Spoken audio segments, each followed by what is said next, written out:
ठीक है। हेलो दोस्तों, मैं अंकुश कुमार आज आपके अपने चैनल यूके यूथ एकेडमी पर आपका स्वागत करता हूं। और आज हम जो क्लास करेंगे वो उत्तराखंड की एक मैराथन क्लास होगी, जो कि आपकी हिस्ट्री की क्लास होगी, एक शुरू से लेकर लास्ट तक। तो चलो स्टार्ट करते हैं। तो इसलिए आप लोग भाई इस वीडियो को ज़्यादा से ज़्यादा शेयर करें और चैनल को सब्सक्राइब भी करें, जिससे ये अद्भुत जानकारी सभी लोगों तक पहुंच जाए। तो चलो बात करते हैं, आज उत्तराखंड की हिस्ट्री की बात करते हैं। तो देखो भाई, हम जो भी हिस्ट्री पढ़ते हैं तो वो हिस्ट्री कैसे पढ़ते हैं कि उस हिस्ट्री के 3 भाग तोड़ते हैं। कितने भाग तोड़ते हैं? 3, प्राचीन, मध्य और आधुनिक। तो इसी प्रकार से करते करते हम पढ़ेंगे आज। तो हमने उत्तराखंड की हिस्ट्री को वैसे तो भाई कितने हिस्सों में बांट रखा है उत्तराखंड की हिस्ट्री, ये अभी तक कोई खास जानकारी नहीं मिलेगी। लेकिन आज हम बात करेंगे कि किस प्रकार से इसे बांट रखा है। तो आप लोगों को याद रखना है कि ये 3 भागों में बांट रखी है। 3 भागों में। कितने भागों में भाई? 3 भागों में। अब दिख गया होगा सभी को भाई, थोड़ा ध्यान रखा करो, ठीक है। तो उत्तराखंड की हिस्ट्री को कितने भागों में तोड़ा गया है? 3। कौन कौन सी? देखो, प्राचीन काल,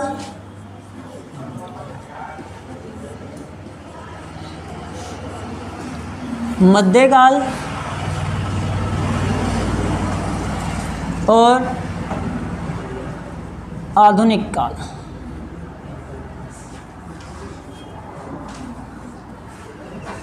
प्राचीन, मध्य और आधुनिक काल, इनमें कौन कौन यहाँ पर आए, कौन कौन सी जाति आई, कौन कौन से यहाँ पर वंश आए, तो इनकी बातें करते चलते हैं। तो प्राचीन काल की बात करें तो इसे भी 3 पार्ट में तोड़ेंगे हम। कौन कौन से? अब सभी बच्चे ध्यान ही रखेंगे अपना भाई। एक प्रागैतिहासिक,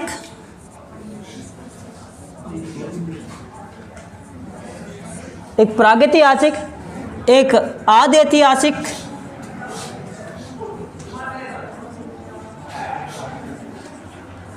और एक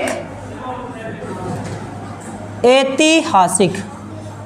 ये 3 प्रकार से याद रखोगे, प्रागैतिहासिक, आदि ऐतिहासिक और ऐतिहासिक। अब बात करते हैं कि इनकी जानकारी कहाँ कहाँ से मिलती है। कि प्रागैतिहासिक काल में ये चीज़ें यहाँ पर रही हैं, आदि ऐतिहासिक काल में ये जानकारी मिली है, ऐतिहासिक में ये जानकारी मिली है। तो इनकी बात करते हैं। देखो, तो प्रागैतिहासिक की बात की जाए तो प्रागैतिहासिक में यहाँ से हमें कुछ गुफाओं से चित्र मिले हैं, कुछ गाँवों से हमें कुछ चित्र मिल गए, यानी कुछ शैल चित्र मिल गए। तो ये होती है प्रागैतिहासिक। मिले कहाँ कहाँ से समझते चलते हैं आज। तो जब बात करते हैं तो यहाँ पर लाखोडियार से मिले हैं, ग्वारख्या से मिले हैं, पेटसाल से मिले हैं। अभी इनके बारे में अलग अलग बात भी करेंगे, पहले से यहीं से ही ख़त्म करते हैं कि है कितने हैं यहाँ पर। फड़कानोली से मिले हैं,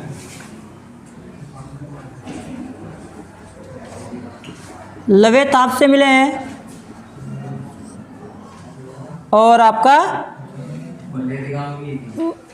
किमनी गांव है, किमनी गांव, हुडली, हुडली, कौन सा? हुडली, आपका द्वाराहाट, द्वाराहाट, फलसीमा और आपका फलसीमा के बाद है देवीधुरा। ये बादराबाद आपका ऐतिहासिक में जाएगा। बादराबाद, आपका मलारी गांव, वो सब किस में जाएंगे? आदि ऐतिहासिक में। तो इसमें और भी हैं, बढ़ते चलेंगे एक एक को। इसकी बात करें तो यहाँ पर आपकी क्या क्या जानकारी प्राप्त होती है आप लोगों को। तो यहाँ पे भी याद रखना भाई, आपके कप मार्क्स हैं बहुत से। क्या है? कप मार्क्स प्राप्त हुए यहाँ से। कप मार्क्स क्या होते हैं ये भी आगे पढ़ेंगे, किस प्रकार से होते हैं। बगवाली पोखर से मिला है कुछ जानकारी से आदि ऐतिहासिक की। कहाँ से मिली है?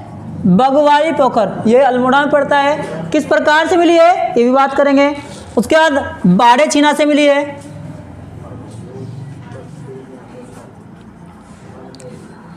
फिर मुनिया की ढाई से मिली है, मुनि की ढाई या मुनिया की ढाई, ये भी अल्मोड़ा में पड़ता है, यहाँ से इसकी जानकारी मिली है। उसके बाद देवीधुरा चंपावत से इसकी भी जानकारी मिली और इसकी भी जानकारी मिली, तो इसकी भी बात करेंगे कैसे मिली है।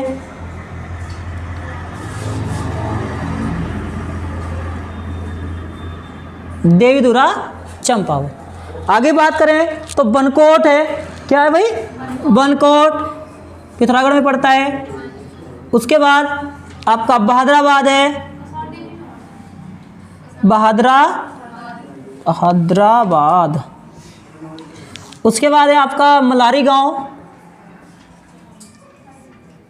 मलारी गांव। उसके बाद है आपका नैनी पाताल, नैनी पाताल, और बहुत सारे स्थल हैं, इसके अलावा बहुत से स्थल हैं। तो ये जानकारी हमें यहाँ से मिलती है। ऐतिहासिक की बात करें तो ऐतिहासिक में क्या जानकारी होगी? ऐतिहासिक में लिखित जानकारी होगी। यहाँ ना तो यहाँ भी लिखित होगी ना यहाँ लिखित होगी, यहाँ होगी लिखित जानकारी।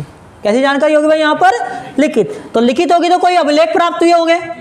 क्या प्राप्त हुए होंगे? अभिलेख। तो अभिलेख की बात की जाए तो आपका सबसे पहला पुराना अभिलेख है जिसका नाम है कालसी शिलालेख, कालसी शिलालेख। उसके बाद हमारा आपका पांडुकेश्वर लेख, कौन सा? पांडुकेश्वर, या राजकुमारी ईश्वरा का लेख, राजकुमारी ईश्वरा का लेख। उसके बाद है हमारा पांडुकेश्वर, बागेश्वर, बागेश्वर लेख। उसके बाद है हमारा बाड़ाहाट, गोपेश्वर, बाड़ाहाट और गोपेश्वर। ये इस प्रकार से लेख है हमारे पास जहाँ जहाँ से हमें जानकारी मिलती है कि उत्तराखंड में ये लोग यहाँ पर निवास कर रहे थे। तो इतनी बात समझ में आ गई होगी सभी के। भाई प्रागैतिहासिक वो काल है जिसके जो साक्ष्य मिले हैं उन्हें ना तो लिखा गया है और ना ही पढ़ा गया है। ये ऐसे साक्ष्य हैं इन्हें लिखा तो गया था लेकिन वो पढ़े नहीं गए अब तक। ऐतिहासिक ऐसे है जो लिखे भी हुए हैं और पढ़े भी गए हैं। बात समझ में आ गई ना। तो प्रागैतिहासिक काल के तो ये थे, जो भी बात है कि लाख उड़ियार गवा रखा है, पेट साल फड़का नहीं, अलग अलग एक की बात करेंगे सबकी कि क्या क्या कैसे बात है इनकी, क्या क्या कैसे खोज हुई, कहाँ पर हैं, क्या जानकारी मिली। क्योंकि हर क्वेश्चन पेपर में, हर एग्जाम में आपके यहाँ से 1-2 क्वेश्चन आपके जरूर मिलते हैं। बात समझ में आ गई। तो ये समझ में आ गया होगा। आगे चलते हैं। अब इससे पढ़ने से पहले अब हम बात करते हैं कि कौन कौन से वंश यहाँ पर आए हुए हैं। प्राचीन काल में कौन कौन थे, मध्य काल में कौन है और आधुनिक काल में कौन है। तो चलो मिलते हैं अब जैसे से कि कौन कैसे हैं।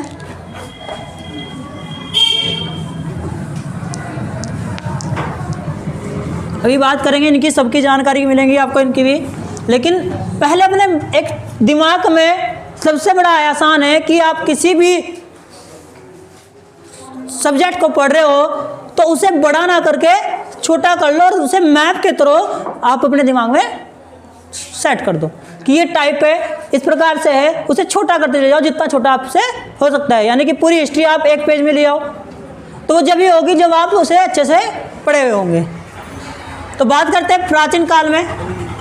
तो प्राचीन काल में सबसे पहले जो जानकारी मिलती है उत्तराखंड से वो है पुरा जाति की। पुरा जाति जिसे आप कोल, किरात, खस कहते हो वो। उसके बाद कौन आया?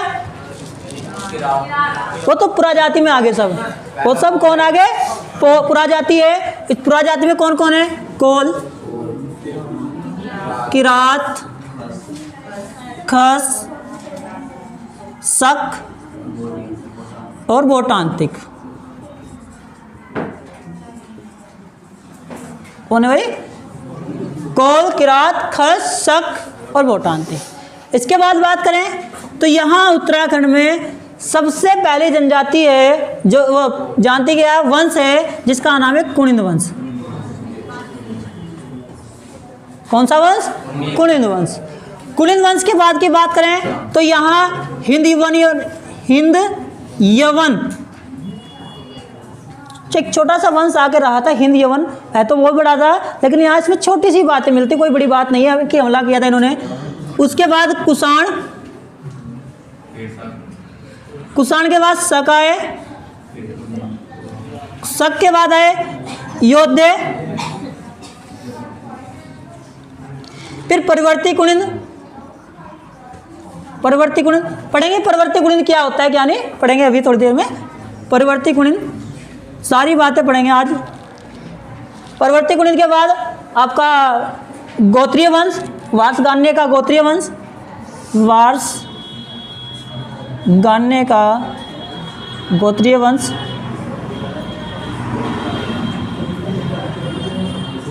सही दिखाई दे रहा होगा ना ये जो लिखा हुआ है भाई? ठीक है, कोई दिक्कत तो नहीं। अब आगे चलते हैं। वार्ष गान्य गोत्रीय वंश के बाद कौन सा आता है? कुलुत वंश या शिव भवानी वंश। एक शिव भवानी वंश आता है।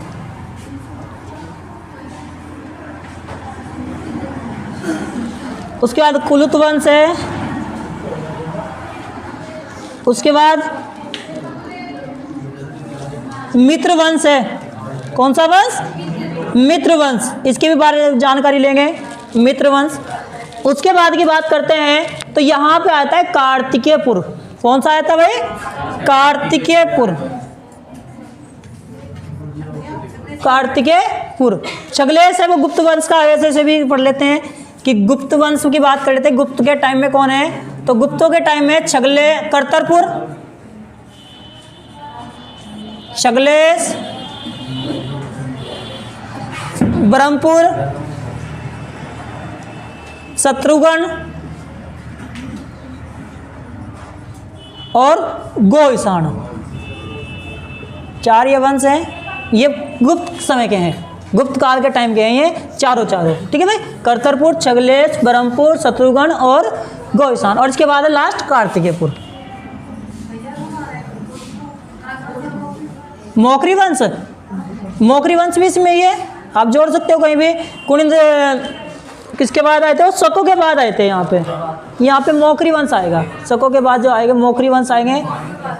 तो उसे हरा के ही तो आए थे वो, जो बाद आगे करेंगे, बाद में आके कर लेंगे। मोकरी वंश लिख लो, चलो पढ़ेंगे उसे भी। सारी बातें खोलूंगा, टेंशन मत लो, एक एक बात बताऊंगा, लेकिन पहले पढ़ लेते हैं कि कौन कौन इसमें है। मैंने यदि आपके दिमाग में ये फिगर बन गई ना कि कौन कौन है, तो अपने आप याद हो जाएंगे आधे से ज़्यादा। ये पता होना चाहिए कि आपके उत्तराखंड में कौन कौन लोग आकर रह रहे थे। मोकरी वंश है, वर्धन वंश है, और साथ में आपका कार्तिकेयपुर है। कौन है? कार्तिकेयपुर वंश है। कार्तिकेयपुर वंश की बात करते हैं। जैसे हम मध्य काल में जाते हैं, कहाँ जाते हैं? मध्य काल में। तो मध्य काल में क्या होता है कि कार्तिकेयपुर वंशी क्या बन जाता है? कत्यूरी बन जाता है। क्या बन जाते हैं? कत्यूरी।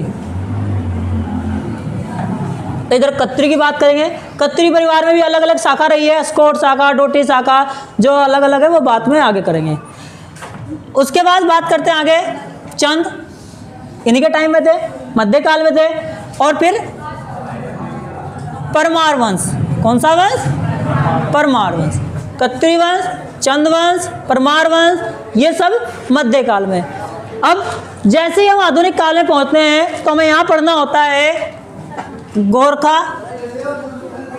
मेन चीज़ है कि हमें ये चीज़ पता होना चाहिए कि हम उत्तराखंड में क्या क्या पढ़ रहे हैं।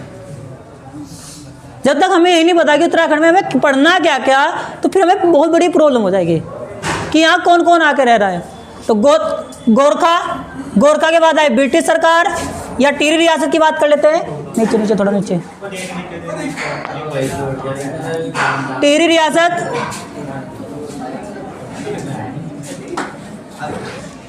उसके बाद आपके ब्रिटिश सरकार, ब्रिटिश सरकार। उसके बाद लास्ट है कि उत्तराखंड में पृथक राज्य आंदोलन कैसे हुए हैं। पृथक राज्य आंदोलन,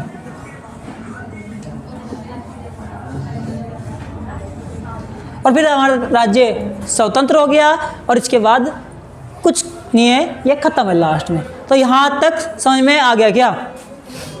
आ गया होगा सभी के, अच्छे से समझ में आया होगा किस प्रकार से हमने उत्तराखंड को बांटा है।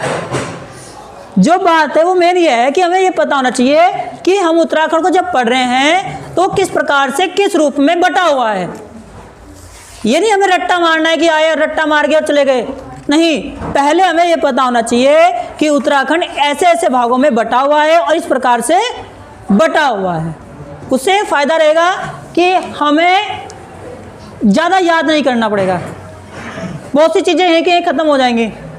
ये चार्ट आपके पास है तो आधे से ज़्यादा दिमाग में आपकी चीज़ रहेगी कि भाई टिहरी रियासत की बात करें तो यहाँ पे 6 राज्य राजा पढ़ने हमें, गोरखा की बात करें तो यहाँ भी 2-4 ही पढ़ने होते हैं, ब्रिटिश सरकार की बात करें तो हमें यहाँ कमिश्नर पढ़ने होते हैं, और पृथक राज्य आंदोलन की बात करें तो हमें यहाँ जो बात पढ़नी होती है वो अलग है।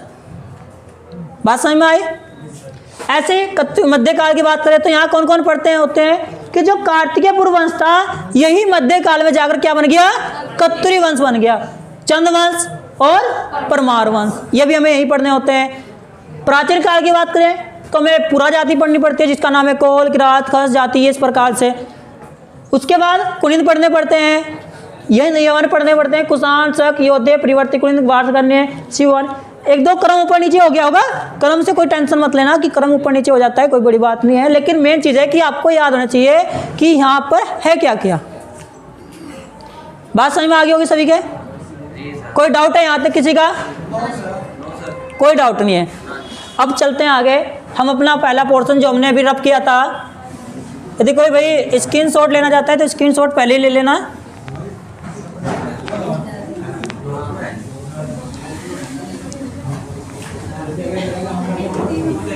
नीचे से नीचे होकर नीचे।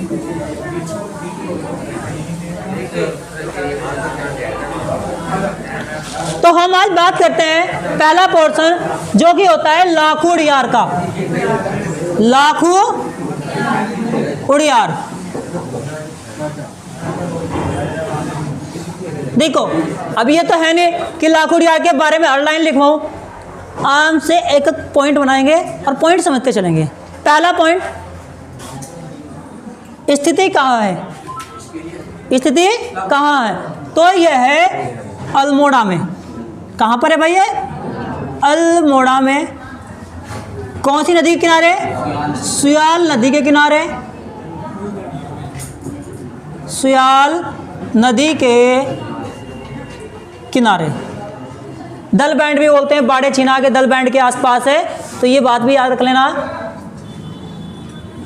आगे बात करते हैं कि लाखू उड़ियार की खोज कब हुई थी? तो 1968, 1968। करने वाला कौन था? MP जोशी। खोज करने वाला कौन व्यक्ति था भाई? MP जोशी खोज करने वाला व्यक्ति था। मिला क्या क्या है? मिला क्या क्या है कि किस प्रकार की गुफा थी? तो याद रखना, नाग के फन के आकार की गुफा थी। किसके आकार की? नाग फन के आकार की गुफा है।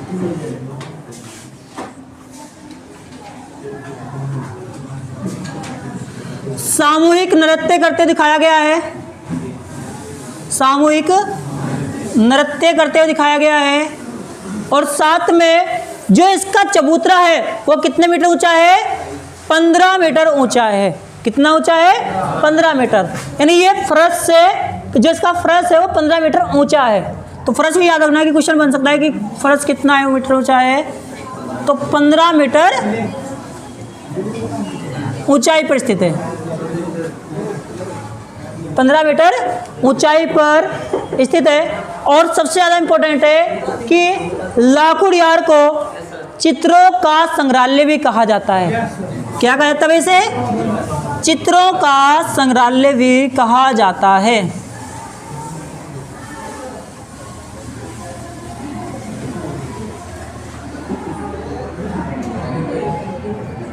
चित्रों का संग्रहालय भी कहा जाता है। मोस्ट इंपॉर्टेंट है। इतने सारे क्वेश्चन है, इससे ज़्यादा क्वेश्चन नहीं बन पाते, से जितने बनने तो उतने ही हैं। वैसे तो यहाँ से बहुत सारे क्वेश्चन है कि भाई यहाँ से कौन कौन से जानवर प्राप्त हुए हैं, कौन से जानवर के चित्र प्राप्त हुए हैं, तो वो जानवर भी याद रख लेना। लोमड़ी है, लोमड़ी, सुअर, कुत्ता, इस प्रकार के चित्र भी यहाँ पर प्राप्त हुए हैं। तो याद रखेंगे कौन से जिले में? अल्मोड़ा में। नदी सियाल नदी, दलबंड के आसपास बाड़ेचिना। खोज 1968, MP जोशी। नागबन के आकार की गुफा है, सामूहिक नृत्य करते दिखाया गया है इसमें। फरस जो है इसका 15 मीटर ऊंचाई पर स्थित है, और चित्रों का संग्रहालय भी इसे कहा जाता है। क्या कहा जाता है इसे? चित्रों का संग्रहालय भी कहा जाता है। तो ये होगी हमारी कौन सी? लाखोटियार। कोई डाउट है यहाँ तक लाखोटियार में? चलें आगे, ठीक है आगे चलते हैं। इसके बाद स्क्रीनशॉट जो लेना चाहता है स्क्रीनशॉट ले लेना।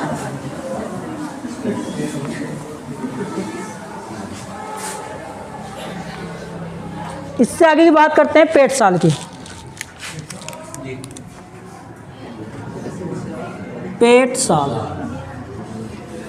तो पेट साल की बात की जाए कौन से जिले में है? तो अल्मोड़ा। इसकी स्थिति कौन से जिले में भाई? अल्मोड़ा।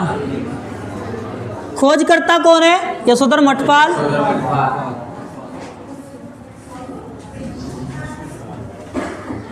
यशोधर मठपाल इसके खोजकर्ता हैं। यहाँ से क्या क्या जानकारी मिली है? तो यहाँ से आपको याद रखना है कि कत्थई रंगों का प्रयोग किया गया है। किसका? कत्थई रंगों का प्रयोग किया गया है।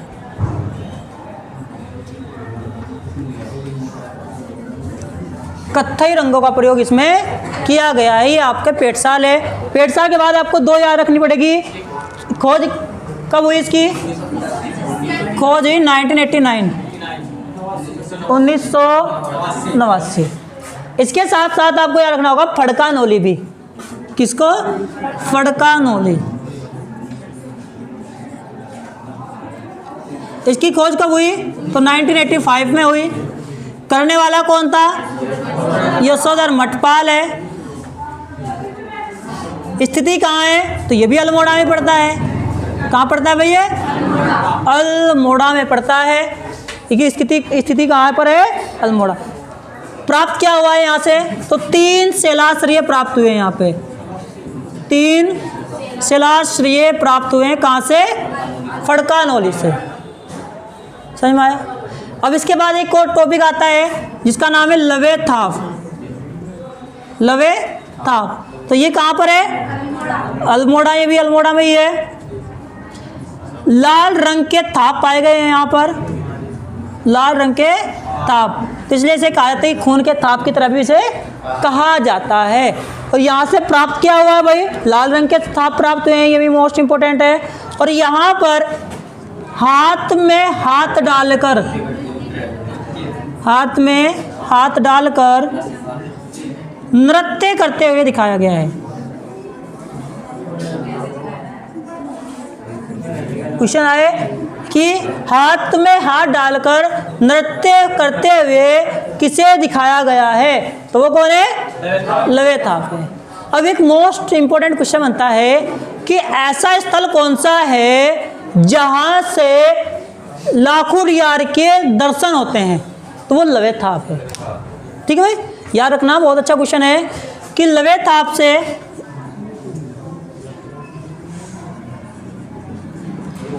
ये क्वेश्चन आया हुआ अभी 1-2 बार।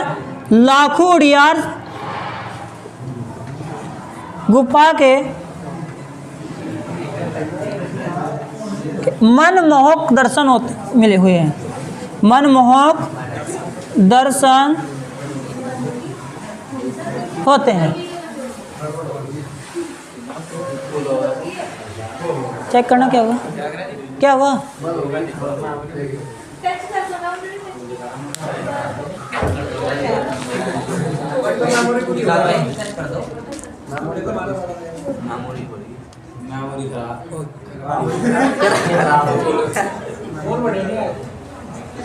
तो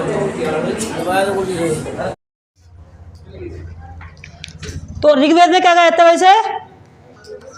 ऋषियों की भूमि या मनुष्यों की भूमि? क्या कहता है भाई? ऋषियों की भूमि या मनुष्य। तो यहीं पर 5 जातियों का उल्लेख मिलता है। कितनी? 5 जातियों का एक मिलता है। इन्हें भी याद रखना।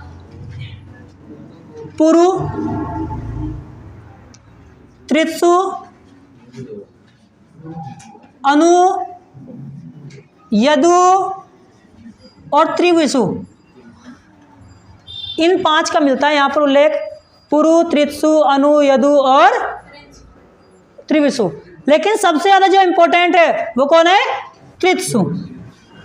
सबसे ज़्यादा इम्पोर्टेंट है त्रित्सु। तो इस प्रकार से याद रखना कि प्राचीन काल में सबसे इम्पोर्टेंट जो जाति है वो कौन सी है भाई? आपकी त्रित्सु है। कौन सी है? त्रित्सु। और इसी के जो मध्य काल में हिमवंश के शासक थे तो वो भी कौन है? त्रित्सु ही हैं। कौन है भाई? त्रित्सु। यानी त्रित्सु वंश का जो शासक है वो कौन है? त्रित्सु ही है। त्रित्सु वंश का शासक कौन है भाई? त्रित्सु ही है। उसके बाद बात करते हैं पुराण की, कि पुराण में क्या क्या कहा गया है। तो याद रखना पुराण आप सभी को पता है। मैं जो मोस्ट इंपोर्टेंट पुराण है यहाँ पे वो कौन है? स्कंद पुराण। कौन सी पुराण है? स्कंद पुराण। स्कंद पुराण। तो स्कंद पुराण की बात की जाए तो स्कंद पुराण में उत्तराखंड को 2 भागों में तोड़ा गया था। एक आपका गढ़वाल क्षेत्र और एक आपका कुमाऊं।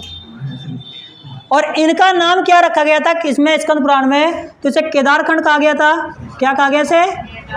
केदारखंड। और इसे कहा गया मानसखंड। क्या कहा गया इसे? मानसखंड।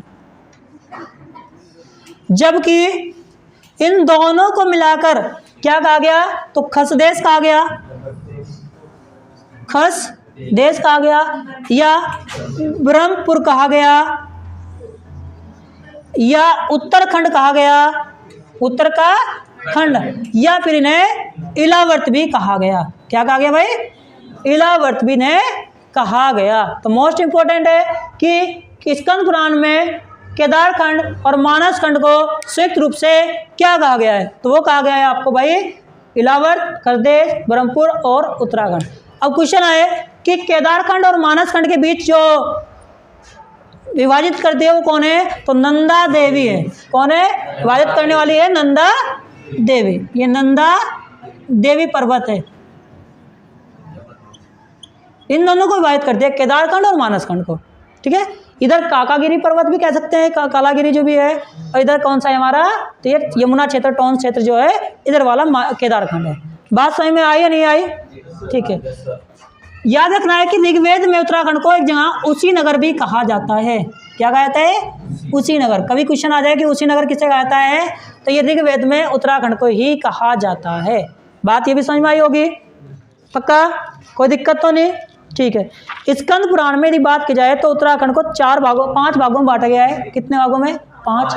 2 हमने पढ़ लिए, केदारखंड और मानसखंड। 3 और पढ़ लेते हैं, एक नेपाल, एक जालंधर और एक कश्मीर। ठीक है भाई। यानी कि हिमालय को बांटा गया है स्कंद पुराण में। स्कंद पुराण में हिमालय को कितने भागों में बांटा गया है? 5 भागों में बांटा गया है। नेपाल, जालंधर, कश्मीर, केदारखंड और मानसखंड। मानसखंड। अब उल्लेख देखते हैं कि ब्रह्म पुराण या और भी पुराण है कि किस किस का उल्लेख है। तो याद रखेंगे कि ब्रह्म पुराण में किसका उल्लेख है? तो ब्रह्म पुराण में उल्लेख है अलकनंदा का। किसका उल्लेख है? अलकनंदा। क्वेश्चन आ सकता है कि अलकनंदा का कौन सी पुराण में उल्लेख है? तो कौन सी है भाई? ब्रह्म पुराण। उसके बाद बात करते हैं वाराह पुराण। वराह पुराण, तो इसमें उल्लेख है ऋषिकेश का। किसका उल्लेख भाई? ऋषिकेश का उल्लेख है। उसके बाद वायु पुराण है। वायु पुराण के बाद पहले हरिवंश पुराण है। कौन सी? हरिवंश पुराण। तो मैंने आपको एक पर्वत पढ़ाया था, गंधमादन पर्वत पढ़ा रखा है। तो उस गंधमादन पर्वत का उल्लेख कहाँ पर है? हरिवंश पुराण में। मोस्ट इंपोर्टेंट है ये चीजें कि हरिवंश पुराण में किसका उल्लेख है? तो गंधमादन पर्वत का उल्लेख है। बात समझ में आई? कोई दिक्कत तो नहीं? कोई कंफ्यूजन किसी का? ठीक है। उसके बाद मत्स्य पुराण, कौन सी पुराण? मत्स्य पुराण की बात करें तो यहाँ उल्लेख है गंगोत्री का। किसका? गंगोत्री का उल्लेख है। किसका उल्लेख भाई? गंगोत्री का उल्लेख है मत्स्य पुराण में। जबकि कुरुम पुराण, कुरुम पुराण, तो कुरुम पुराण में हेमवंत का उल्लेख है। किसका है? हेमवंत का उल्लेख है। कोई दिक्कत तो नहीं? बात समझ में आ गई अच्छे से? पक्का कोई दिक्कत तो नहीं? चलो आगे चलते हैं। अब बात करते हैं आगे कि बौद्ध साहित्य, जैन साहित्य में उत्तराखंड को क्या नाम दिया गया है। तो आपको जैन साहित्य का तो कोई यहाँ पे उल्लेख नहीं है, लेकिन बौद्ध साहित्य का उल्लेख है। और बौद्ध साहित्य में उत्तराखंड को क्या कहा गया है? हिमवंत कहा गया है। हिमवंत कहा गया है। और यही एक व्यक्ति है, उसका एक बोध गया लेख है। कौन सा लेख है? बोध गया लेख। तो इस बोध गया लेख में उत्तराखंड को क्या कहा गया है? तो कामादेश कहा गया है। क्या कहा गया भाई? कामादेश कहा गया है उत्तराखंड को। बात समझ में आ गई होगी अच्छे से? कोई प्रॉब्लम तो नहीं? तो भाई यहाँ पे ये खत्म होता है। इसके बाद कालिदास के जो उल्लेख है, कालिदास ने क्या क्या उल्लेख रखा है? तो कालिदास ने, आप सभी को पता है कालिदास ने क्या क्या लिख रखा है? कालिदास ने अभिज्ञान शाकुंतलम लिखा हुआ है। क्या लिखा भाई? अभिज्ञान शाकुंतलम लिखा हुआ है। मेघदूत लिखा हुआ है। मेघदूत। और क्या लिखा है? तो कुमार संभव लिखा है। क्या लिखा है? कुमार संभव। और रघुवंश लिखा हुआ है। कुमार संभव व रघुवंश को भी लिखा हुआ है। अभिज्ञान शाकुंतलम लिखा हुआ है, मेघदूत लिखा हुआ है और कुमार संभव भी लिखा हुआ है। अब ये बात क्या है कि इसमें कहा क्या क्या गया है? तो देखो याद रखो, इसमें उल्लेख किसका है? तो कण्व आश्रम का उल्लेख है। किसका उल्लेख भाई? कण्व आश्रम का उल्लेख है। इसमें किसका उल्लेख है? तो फूलों की घाटी का उल्लेख है। भाई आपको तो पता है मेघदूत में क्या कहता है? इसे अलका कहा जाता है। क्या कहता है? अलका। तो फूलों की घाटी में उल्लेख है इसका, और इसे यहाँ कहता है अलका। क्या नाम दिया गया है इसका? अलका नाम दिया गया है। कोई दिक्कत तो नहीं? ठीक है। जबकि कुमार संभव में किसका उल्लेख है? तो भागीरथी और गंगा का उल्लेख है। किसका?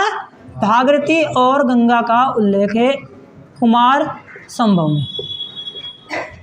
जबकि रघुवंश में किसका उल्लेख है?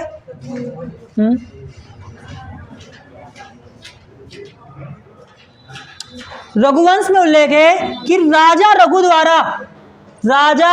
रघु द्वारा हिमालय में किया गया युद्ध, इसका जिक्र मिलता है कहाँ? रघुवंश में। तो ये यहाँ से खत्म होते हैं आप लोगों के जो भी हमारे स्रोत थे, यानी कहाँ कहाँ से उत्तराखंड में क्या क्या मिला है, वो सारी बातें यहाँ पर खत्म होती है। ये जानकारी आपको अच्छी लगी होगी? सारी है। अभी तक हमने स्रोत पढ़े हैं, अभी हम आगे पढ़ेंगे जो वो ये पढ़ेंगे कौन यहाँ पे पुरातन जाति है, यहाँ पे फिर इसके बाद कौन सा वंश आया है। तो यहाँ तक किसी की प्रॉब्लम ही नहीं है तो बताओ।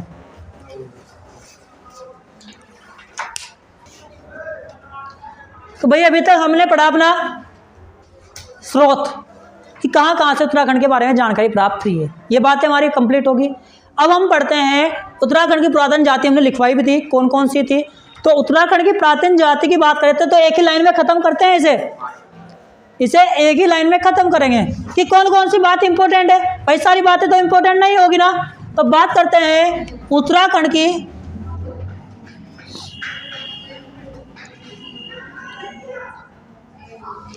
पुरातन जाति। उत्तराखंड की पुरातन जाति, तो ये 5 जाति याद रख लेना। कोल, किरात, खस, शक और भूटांतिक। दिखाई दे रहा होगा ना? कोई दिक्कत तो नहीं? पांचों दिखाई दे रहे होंगे? ठीक है। तो ये है कोल, किरात, खस, शक और भूटांतिक। तो यहीं पे खत्म करते हैं इसे कि कोल कैसे कैसे नहीं, ज़्यादा बड़ी बात नहीं है। तो याद रखना कि जो कोल है वो सबसे पुरानी जाति है। किसके अनुसार? डबराल जी के अनुसार। किसके अनुसार? डबराल जी के अनुसार। तो डबराल के अनुसार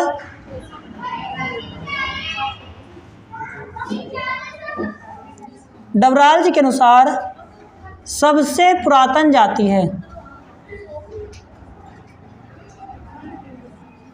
सबसे पुरातन जाति है आपकी कोल।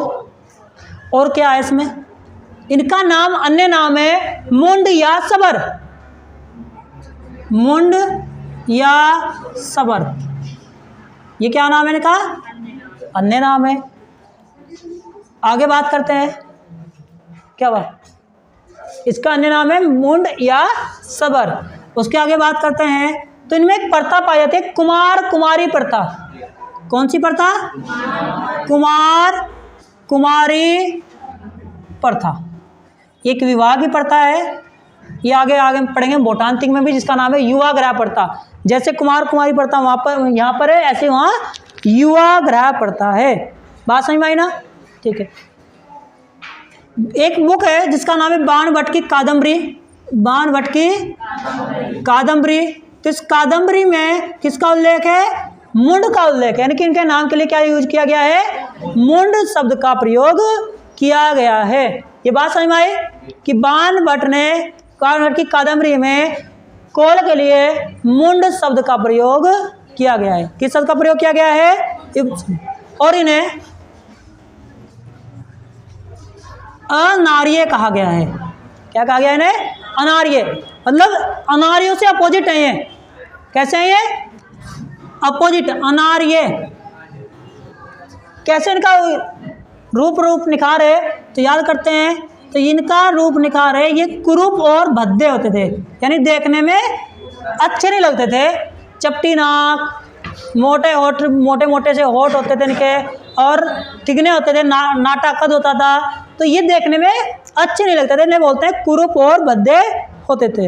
इनकी जो व्यवसाय है तो ये कृषि होता था। क्या होता था, कृषि। बस इतना इंपॉर्टेंट है, फालतू इंपॉर्टेंट नहीं, बहुत सारी बातें हैं, वैसे तो बहुत पढ़ेंगे, पर एक छोटी सी और पढ़ लेते हैं कि ये जादू टोने में विश्वास करते थे।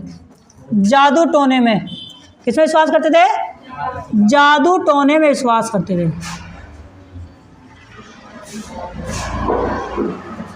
किसमें विश्वास करते भाई, जादू टोने में विश्वास करते थे। और जिस प्रकार सिंधु सभ्यता में लोगों को, यानी शवों को खुले में छोड़ दिया जाता था, इसी प्रकार से इनके यहाँ भी शवों को खुले में छोड़ दिया था, यानी कि शवों को खुले में छोड़ दिया जाता था। कोई आएगा,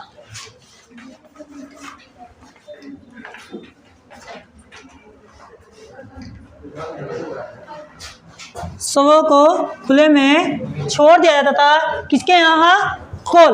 बस इतना इंपॉर्टेंट है, इससे ज़्यादा आपको पढ़ना भी नहीं है। सबसे पुरातन जाति किसके अनुसार, डबराल जी के अनुसार। नाम क्या है, मुंड सबर कहा जाता है इन्हें। कुमार कुमारी प्रथा मिलती है, अनार्य है, कुरूप और भद्दे होते हैं, मोटी मोटी नाक है, चपटे चपटे गाल है इनके, और नाटा कद है, और मोटे मोटे होठ हैं इनके। कृषि इनका उल्लेख है, और जादू टोने में विश्वास करते थे। किसमें विश्वास करते थे, ये जादू टोने में विश्वास करते थे। और इनके जो शव हैं, जब ये मरते थे तो इनके शवों को खुले में छोड़ देता था कि कोई पक्षी आएगा खा जाएगा। मतलब ये क्या करते थे, ये सोचते थे कि जब व्यक्ति कोई मर गया तो यानी कि दूसरे का क्या हो जाए, भोजन बन जाए। ये इनका उल्लेख था। चले भाई आगे, ठीक है, आगे चलते हैं। तो आगे आपका किरात, किसका, किरात। किरात की बात कर लेते हैं। तो गियर्सन के अनुसार, वैसे तो दूसरे नंबर पे आती है, लेकिन एक व्यक्ति था जॉर्ज गियर्सन। इस गियर्सन ने बताया कि जो किरात जाति है यह उत्तराखंड की, गियर्सन के अनुसार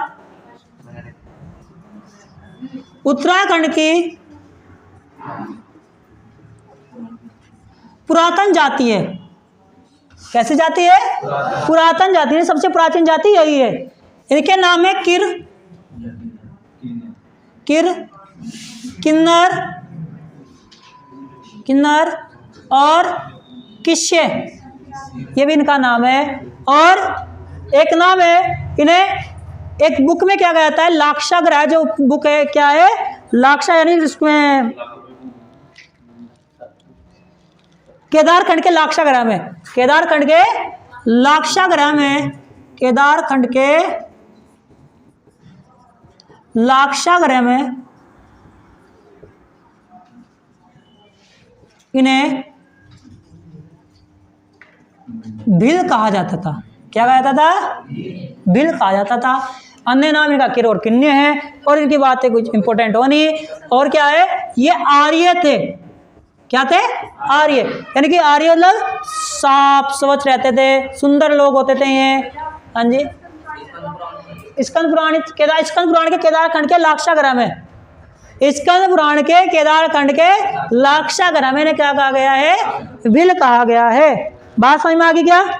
ठीक है, बस इतना इंपॉर्टेंट है, खास इंपॉर्टेंट इसमें नहीं है। खान पान की बात कर लेते हैं तो सत्तू खाते थे। क्या खाते थे? सत्तू। ये इनका खान पान था।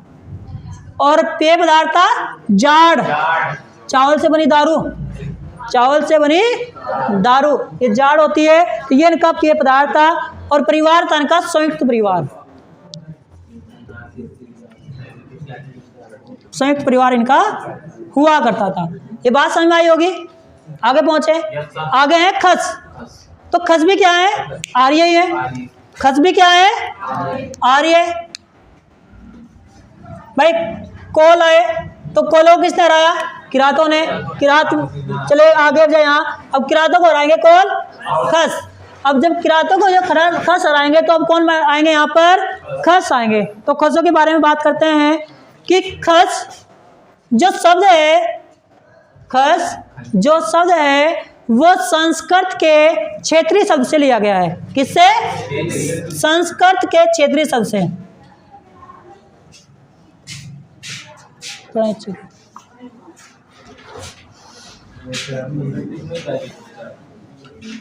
संस्कृत के क्षेत्रीय शब्द से लिया गया है आपका खस। बात समझ में आई या नहीं आई? ठीक है। उल्लेख कहाँ कहाँ है, कहाँ कहाँ की जानकारी मिलती है? तो याद रखना, व्रत संहिता में, व्रत संहिता में, काव्य मीमांसा में। कहाँ? काव्य मीमांसा में राजशेखर की है। व्रत संहिता किसकी है? वारामिर की। किसकी है?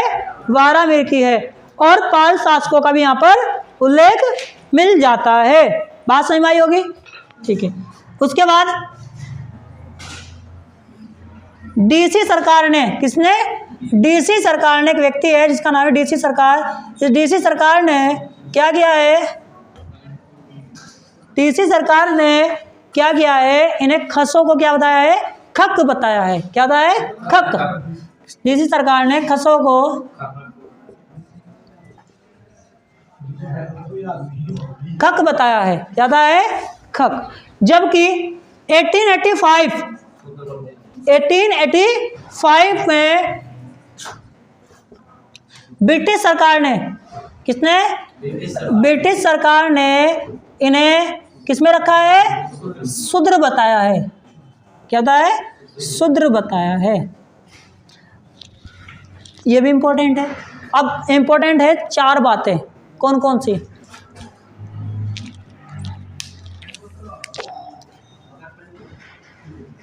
टेकुआ,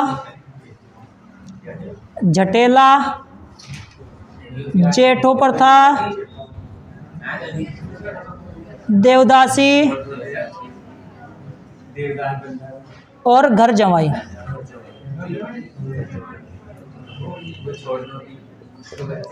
ये होते हैं भाई क्या आपके, इतनी यहाँ पे पड़ता है। ये सबसे ज़्यादा इंपॉर्टेंट है इसमें। टेकुआ, जटेला, जेठो और देवदासी और घर जमाई। अब इनके बारे में बात करते हैं कि है क्या क्या ये, कि मेन चीज़ है कि क्वेश्चन इस प्रकार से बनता है कि कई बार बन गया है कि ये प्रथा कौन सी में चलती है, कि है भी क्या है। तो ये भी समझते हैं। चलो समझते हैं भाई। चलो देखो, टेकवा की बात कर लेते हैं पहले तो। क्या? टेकवा। टेकवा क्या होता है? जो महिला विधवा हो गई हो, क्या हो गई हो? विधवा हो गई है और वो अन्य मर्द के साथ अवैध संबंध बना लेती है तो उसे बोलते हैं टेकवा। ठीक है भाई, विधवा महिला।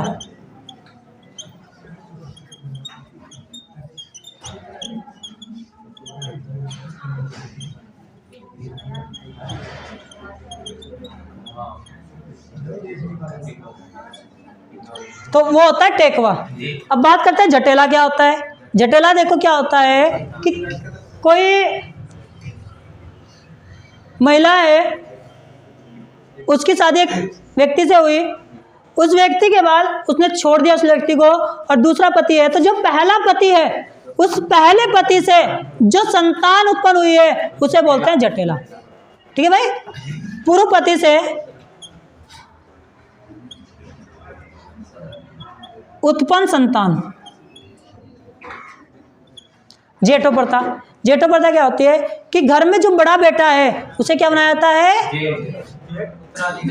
उत्तराधिकारी बनाया जाता है। क्या बनाया जाता है, उत्तराधिकारी। घर के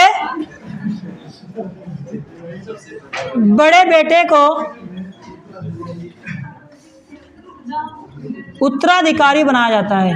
क्या बनाया जाता है, उत्तराधिकारी बनाया जाता है। आगे देवदासी।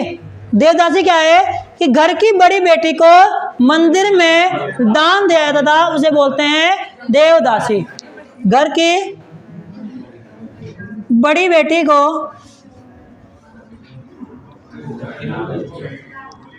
मंदिर में दान दे दिया जाता था, दान दिया जाता था, उसे बोलते हैं देवदासी प्रथा। और घर जमाई मतलब वो घर जमाई को रखते थे। तो ये आपका कौन सी होगी, खस जाति होती है। कौन सी होती है भाई, खस। अब बात करते हैं शक की। तो शक भी जैसे खस है ऐसे शक भी याद रख लेना, खसों के समान है। किसके समान है, खसों के समान है। जब खसों के समान है तो भाई क्या होंगे, आर्य भी होंगे और इनकी जो सारी रचना होगी वो भी अच्छी होगी, क्योंकि आर्य अच्छे थे तो खस भी अच्छे, फिर शक भी अच्छे। आराध्य देव किस कौन है इनके, तो आराध्य देवता इनके सूर्य देवता। आप सभी को पता है क्वेश्चन आया हुआ है कि सूर्य मंदिरों से किसकी जानकारी प्राप्त होती है, तो शकों की जानकारी प्राप्त होती है। आराध्य देव है सूर्य। कटारमल का सूर्य मंदिर, कोणार्क का सूर्य मंदिर सबसे नंबर 1 पे कौन है, कोणार्क का सूर्य मंदिर है। नंबर 2 पे कौन है, कटारमल का सूर्य मंदिर है। उसके बाद उत्तराखंड में बहुत सारे मंदिर हैं, मंजियाली, मड, खेड़ा खान, प्लेटी, ये सब मंदिर है भाई, सूर्य मंदिर। तो इसके बारे में जब हम पढ़ेंगे तो जब बात करेंगे, तो इसके लिए इतना इंपॉर्टेंट है। आगे बात करते हैं भोटिया या भोटांतिक। तो भोटांतिक की बात करें तो ये सबसे पुरातन जाति तो है ही है, लेकिन क्या है, अर्ध घुमंतु जनजाति है। अर्ध घुमंतु है ये। कैसी है भाई ये, अर्ध घुमंतु। कैसी है भाई ये, अर्ध घुमंतु जनजाति है या प्रजाति है। ठीक है। इसके बारे में जानकारी लें तो इसके बारे में जानकारी हमें क्या लेनी है कि भाई ये क्या क्या काम करते थे। उत्पत्ति कहाँ से मानी जाती है, तो उत्पत्ति मानी जाती है इसकी भोट शब्द से। भोट शब्द से। भोट शब्द का मतलब क्या होता है, भोट का अर्थ क्या होता है,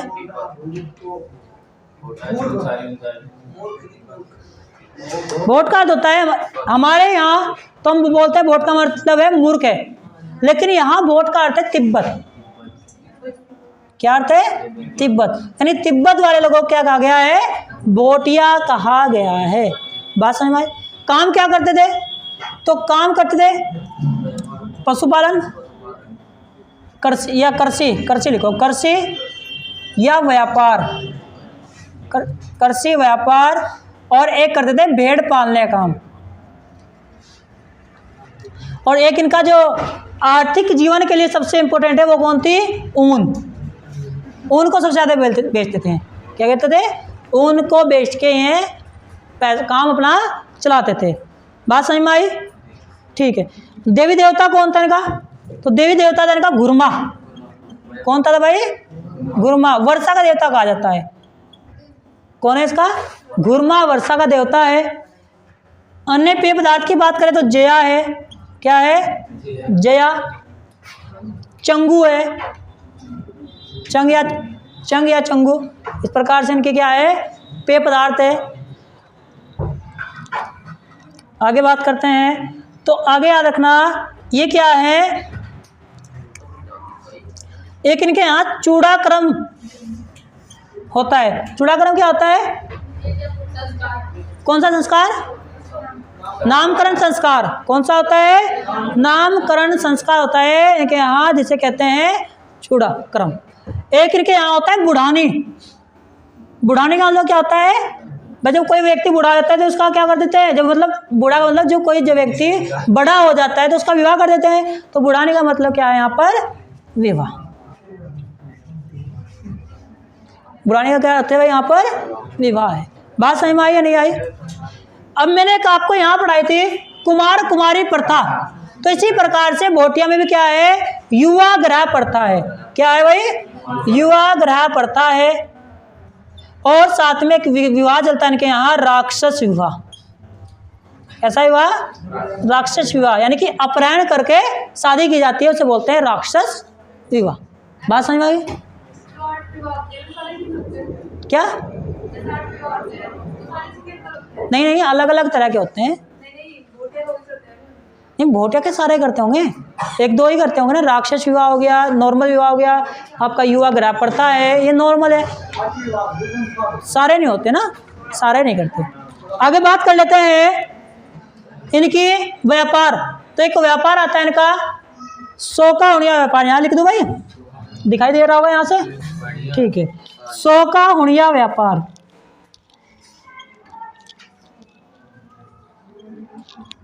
तो सोका हुनिया व्यापार समझने से पहले थोड़ा सा मैप समझ लेते हैं। ये आपका उत्तराखंड है, यहाँ आपका तिब्बत है, यहाँ पे क्या है? पूरा मैप भी नहीं दिखा, यहाँ तो दिख रहा, ये यहाँ पे। तो ये क्या है भाई? आपका उत्तराखंड है, यहाँ पर तिब्बत है, यहाँ पर क्या है? तिब्बत। और तिब्बत में लोग रहते थे हुण। कौन रहते थे? हुण। और यहाँ पर था भोटिया। यहाँ पर कौन थे? भोटिया। तो इन दोनों के जो बीच में व्यापार होता था उसे बोलते थे सोका हुनिया व्यापार। बात समझ में आई?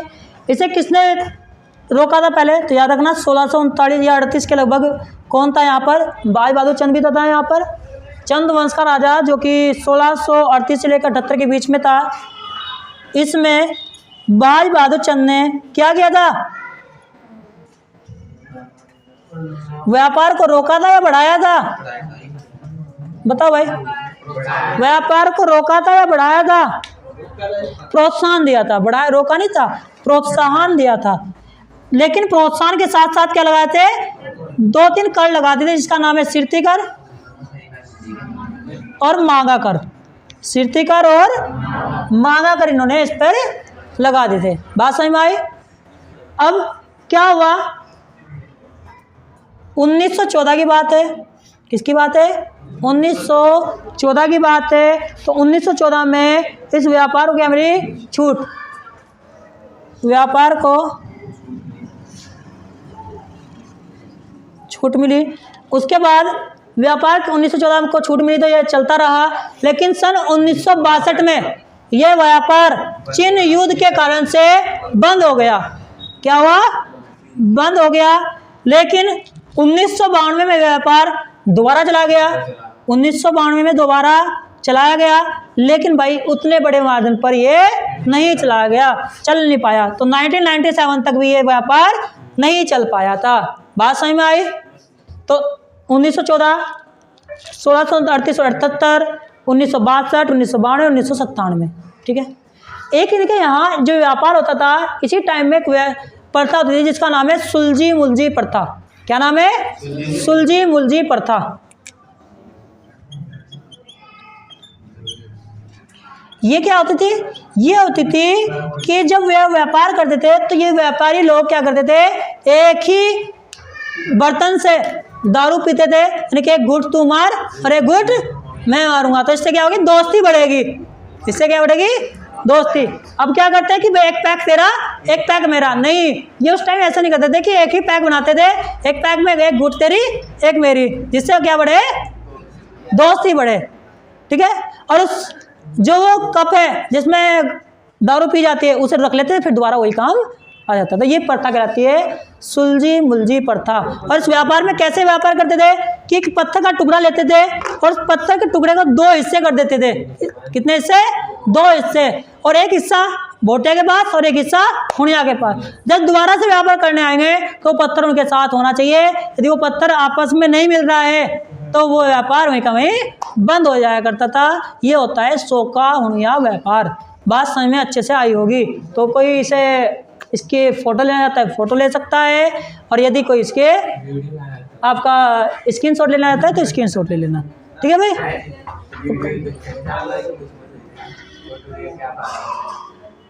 लगातार से लाखोड़ियार गुफा के मनमोहक दर्शन होते हैं। तो ये बात समझ में आ गई होगी सभी के कि पेटसाल से क्या मिला है, फड़कानोली से क्या मिला है, फड़कानोली की खोज कब हुई है, पेटसाल की खोज कब हुई है। तो आगे चलते हैं। आगे हमारा फल सीमा। क्या भाई? फल सीमा।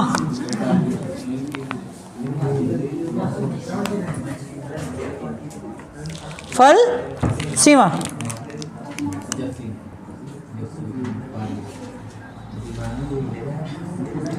देखो, फल सीमा कहाँ पड़ता है भाई? अल्मोड़ा पड़ता है। फल सीमा कहाँ पड़ता है? अल्मोड़ा में पड़ता है। यहाँ से क्या जानकारी मिलती है तो याद रखना, योग करते हुए मानव की आकृति कहाँ से प्राप्त हुई है? इससे जो फल सीमा से प्राप्त हुई है। योग करते हुए मानव आकृति,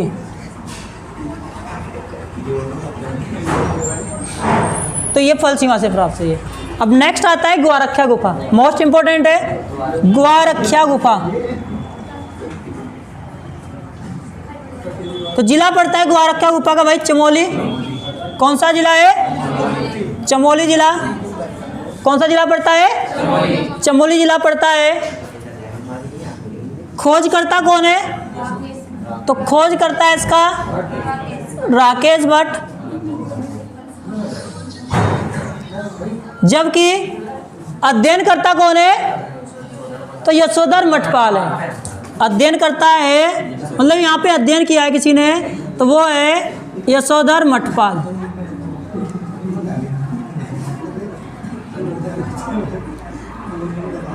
यशोधर मठपाल अध्ययन करने वाला। कौन कौन से रंगों का प्रयोग किया गया है यहाँ पर?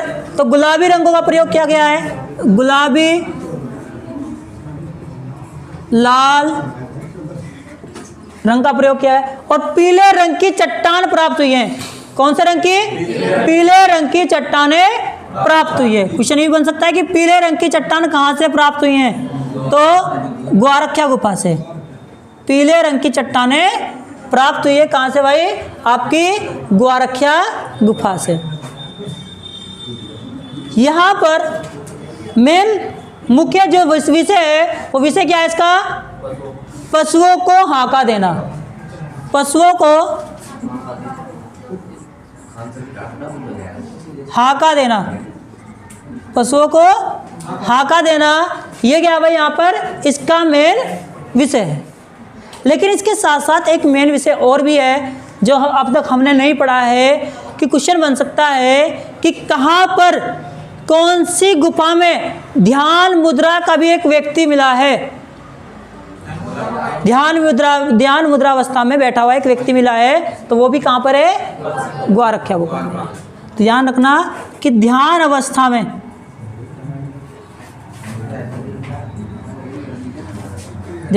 में बैठे व्यक्ति का चित्र, ये कहाँ से मिला है भाई आपको? ग्वारख्या गुफा से।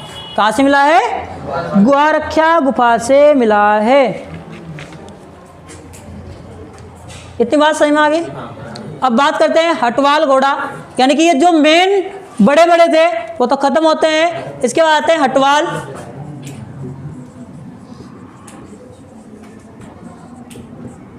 घोड़ा, ये हटवाल घोड़ा क्या है? ये कहाँ से है? तो ये भी अल्मोड़ा में ही है, अल्मोड़ा। और यहाँ से प्राप्त क्या हुआ है कि पहली बार जो एक सींगों को पहना हुआ मुखौटा जो दिखाई दिया गया है वो कहाँ पर है? हटवाल घोड़ा में। सींगों या सींग पहना हुआ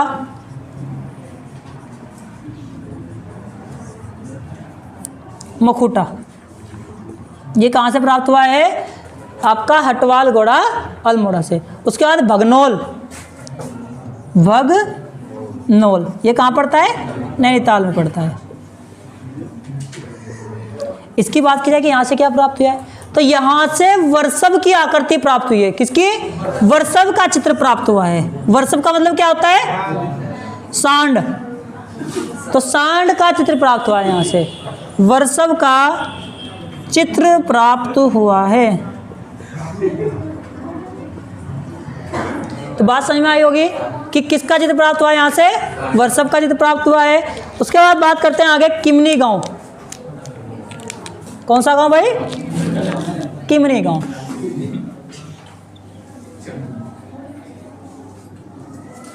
तो ये भी कहाँ पड़ता है? चमोली में ही पड़ता है। प्राप्त क्या होता है यहाँ से?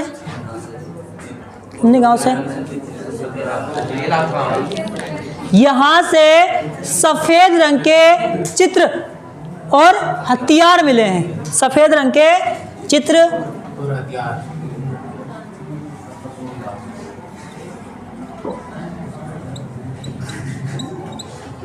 व हथियार मिले हैं। कहाँ से भाई? किमनी गांव से। कहाँ से मिले हैं? किमनी गांव से। बात समझ में आई होगी। उसके बाद बात करते हैं देवीधुरा। देवीधुरा, देवीधुरा कहाँ भाई? चंपावत। देवीधुरा पड़ता है आपका चंपावत में। यहाँ से किसने खोज की है? कैसे खोज हुई है? तो यहाँ से 1856 में एक व्यक्ति था जिसका नाम था J.W. हैनवुड। J.W. हैनवुड यहाँ से खोज करता है J.W. हैनवुड, और 1856 में खोज हुई है। और प्राप्त क्या हुआ है यहाँ से? तो प्रागैतिहासिक समाधियाँ। कौन सी? प्रागैतिहासिक समाधियाँ।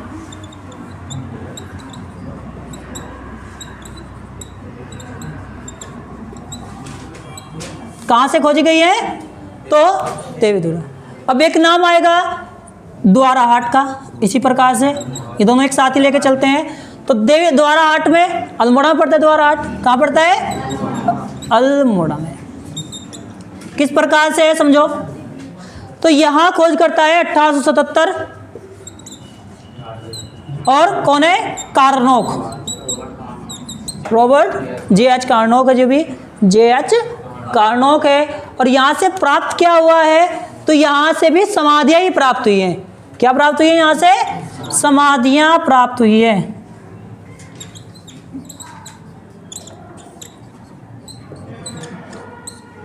अब एक और बात कर लेते हैं, हुडली। हुडली, ये हुडली पड़ता है भाई आपका उत्तरकाशी। कहाँ पड़ता है? उत्तरकाशी। उत्तर काशी। और यहाँ से नीले रंग के शैल चित्र मिले हैं। किस कलर के?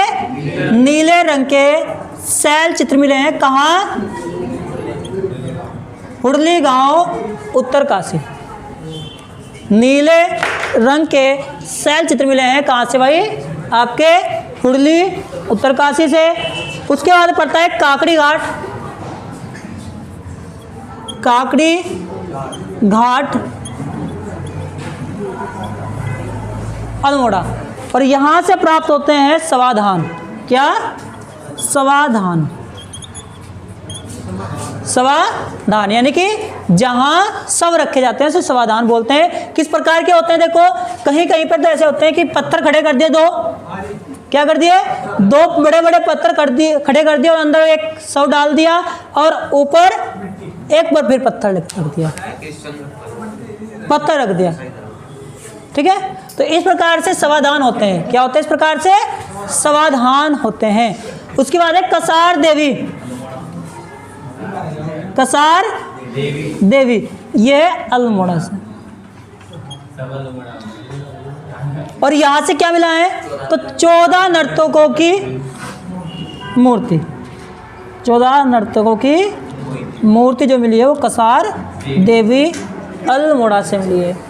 अभी हमने एक बात की थी काकड़ी घाट की, तो अभी एक मुझे कल का ही एक कारनामा याद आ गया, कल या परसों का ही, कि काकड़ी घाट में अभी विराट कोहली और उसकी वो पत्नी कौन है भाई? अनुष्का शर्मा।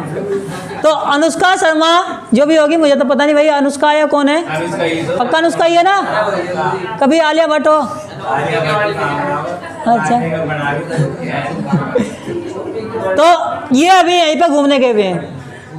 हाँ जी, अभी परसों तो ये हनुमान चट्टी में, और फिर इसके बाद ये काकड़ी घाट में गए हैं अल्मोड़ा में। ठीक है, तो क्वेश्चन तो बनेगा नहीं कि विराट कोहली कहाँ घूमने आया था, क्योंकि कोई ना कोई घूमने तो आता ही रहता है। बस ये क्वेश्चन है कि काकड़ी घाट अल्मोड़ा से क्या प्राप्त हुए हैं? तो समाधान प्राप्त हुए हैं। ठीक है, तो ये हमारा क्या हो गया?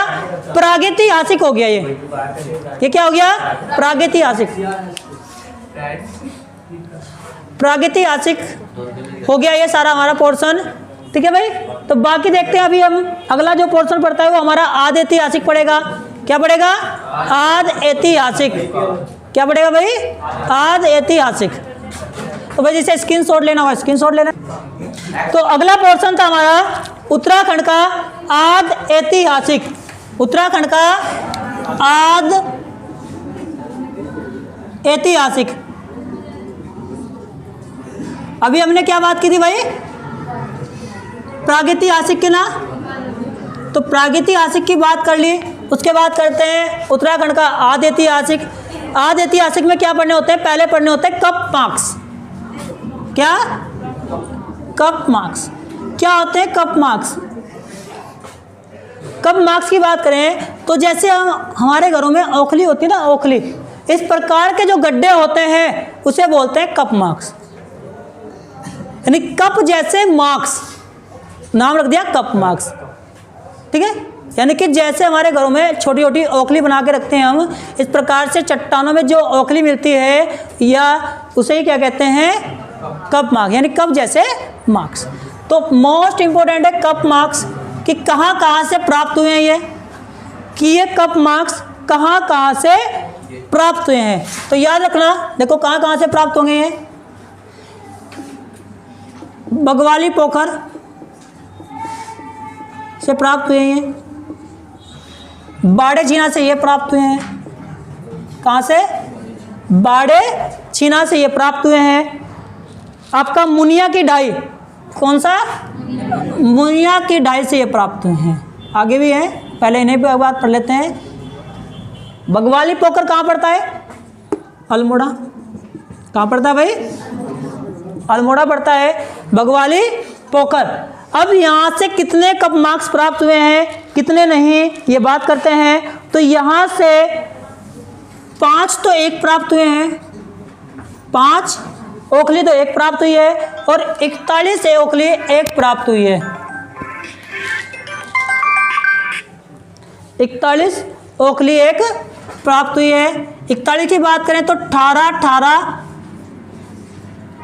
5 इस प्रकार से प्राप्त हुए हैं। यानी 18 5, यानी 18 एक जगह से, 18 एक जगह से और 5 एक जगह से, इस प्रकार से ये प्राप्त हुई है।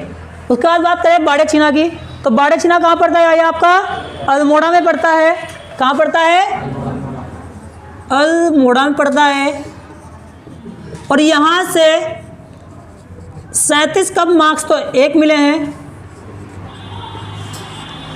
37 तो कप मार्क्स एक मिले हैं, और 5 कप मार्क्स एक मिले हैं। यानी कि 37 एक जगह से और 5 एक जगह से। उससे आगे बात करते हो तो एक याद रखना कि स्वास्तिक चिन्ह भी यहीं से प्राप्त हुआ है। सभी को पता होगा स्वास्तिक चिन्ह कैसा होता है? इस प्रकार से होता है, इस प्रकार से होता है। ठीक है, स्वास्तिक चिन्ह बोलते हैं सभी। ठीक है, तो ये सत्या, जैसे हम अपनी भाषा में सत्या बोलते हैं, लेकिन स्वास्तिक चिन्ह भी होता है। उसके बाद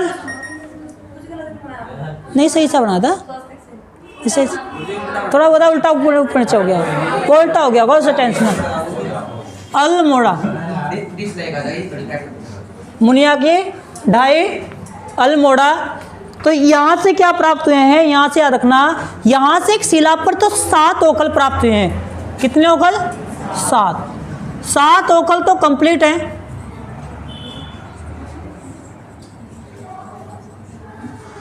और एक ओखल जो 8वां ओखल है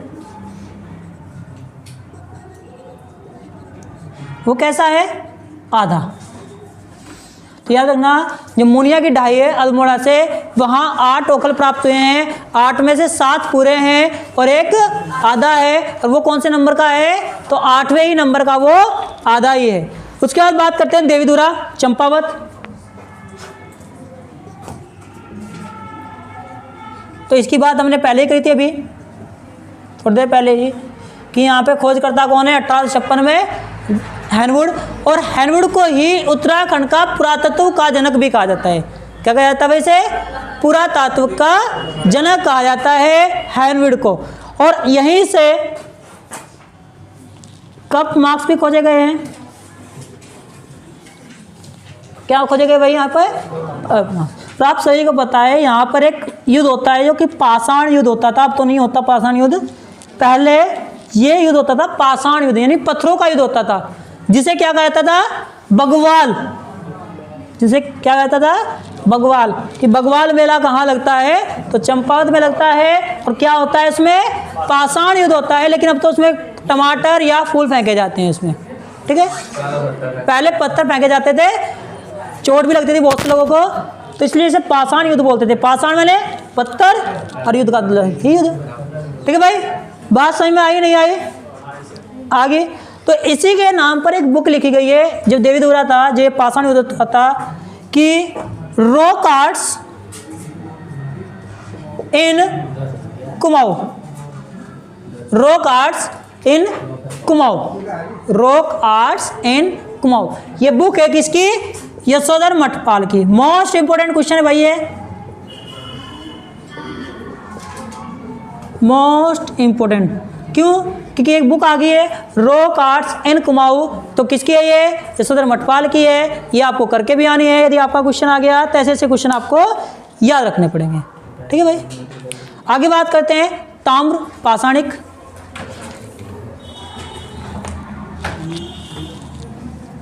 कहाँ जा रहा है?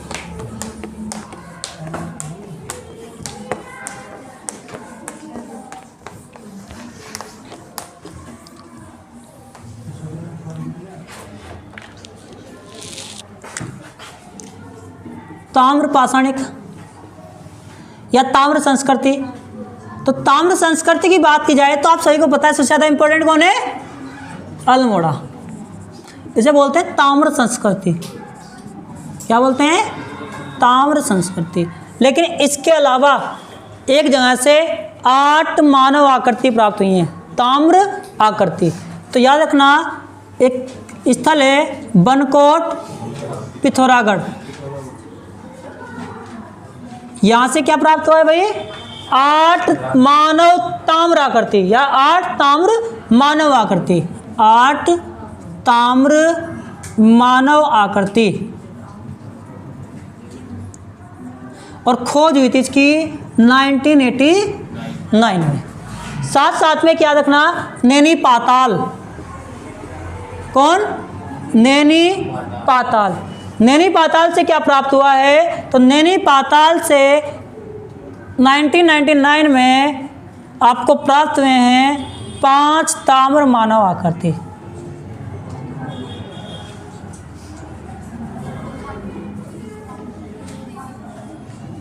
तो 8 कहाँ से? बनकोट से, और 5 कहाँ से? नैनीताल, नैनी पाताल से। नैनीताल नहीं, नैनी पाताल। ये भी कहाँ पड़ता है? पिथौरागढ़ में पड़ता है, ठीक है। तो ये आपका पिथौरागढ़ में पड़ता है, नैनी पाताल। उसके बाद आता है हमारा हरिद्वार जिला, जिसमें स्थल है बहादुराबाद। बहादुराबाद, तो इसके बारे में बात करते हैं बहादुराबाद के। तो बहादुराबाद में सन 1953, कब? सन 1953 में एक व्यक्ति था जिसका नाम था यजदत्त शर्मा। कौन था भाई? यशदत्त शर्मा। इस यशदत्त शर्मा ने यहाँ पर खोज की थी 1953 में, यानी खुदाई कराई थी। तो यहाँ से क्या क्या प्राप्त हुए हैं? तो यहाँ से बेंट और बिना बेंट,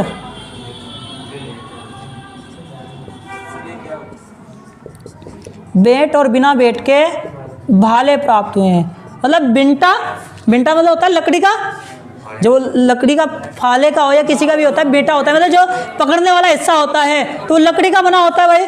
तो यानी कि वो उसे बोलते हैं बेंट, ठीक है। तो कुछ तो प्राप्त हुए हैं बेंट वाले यानी बिंटे वाले, और कुछ ऐसे हैं जो बिना बिंटे के प्राप्त हुए हैं, ठीक है। हरिद्वार जिले में इन्हें बिंटा बोलते हैं, ऊपर वाले में बेंट बोला जाता है। क्या बोला जाता है इन्हें? बेंट। तो यानी कि जो लकड़ी का जो हिस्सा है कहीं तो प्राप्त हुआ है और कहीं प्राप्त नहीं हुआ है। और यहाँ से गेरुए रंग के मर्द भांड भी प्राप्त हुए हैं, यानी मिट्टी के बर्तन भी प्राप्त हुए हैं। साथ साथ में इसी कारण से हरिद्वार जिले को गेरुए रंग की संस्कृति कहा जाता है। हरिद्वार जिले को गेरुए रंग की संस्कृति भी कहा जाता है। बात समझ में आई नहीं आई? क्या कहता है इसे? गेरुए रंग की संस्कृति हरिद्वार जिले को कहा जाता है। उसके बाद बात करते हैं थापली गांव।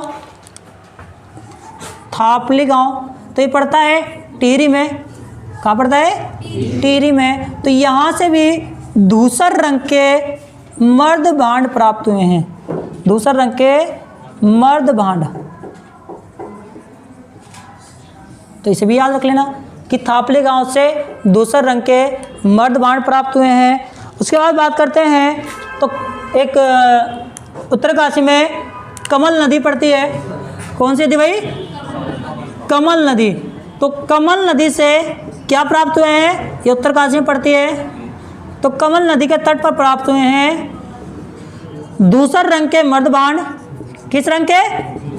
धूसर रंग के मर्द भांड, और साथ में तांबे की मूर्तियां। तांबे की मूर्तियां ये प्राप्त हुई आपकी कहाँ से? कमल नदी के तट से। आई बात समझ? अब हमारा एक बहुत मोस्ट इंपोर्टेंट स्थल है जिसका नाम है मलारी गांव। क्या नाम है? मलारी गांव। तो रब कर दो इसे, नोट कर लो भाई, जिसे नोट करना है कोई प्रॉब्लम नहीं है। तो सभी को समझ में आ गया होगा, सभी बच्चों को? तो भाई लाइक और शेयर करते रहना, और साथ में कमेंट भी, यदि कोई प्रॉब्लम हो, यदि कोई क्वेश्चन पूछना है तो वहाँ से क्वेश्चन पूछ सकता है, आपको उसका आंसर भी मिल जाएगा। और जितना ज़्यादा से ज़्यादा शेयर करोगे ये वीडियो वहाँ से ज़्यादा पहुँच पाएगी। तो आपको शेयर ज़्यादा से ज़्यादा करना है, जितना ज़्यादा से ज़्यादा हो जाए। आज से 1K व्यूज पहुँचाने हैं आपको इस वीडियो पे। हाँ जी, 1K व्यूज आने चाहिए आप लोगों के इस पे, यानी कि हर ग्रुप में आपको इसे शेयर करना होगा, ठीक है। और जो आपके शेयर ग्रुप हैं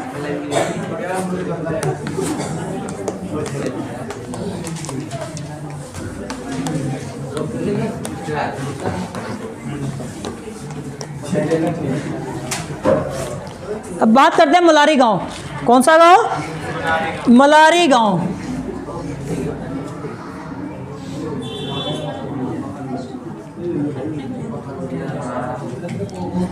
तो मलारी गांव की बात की जाए तो 1956, कब? 1956 1956 में शिव प्रसाद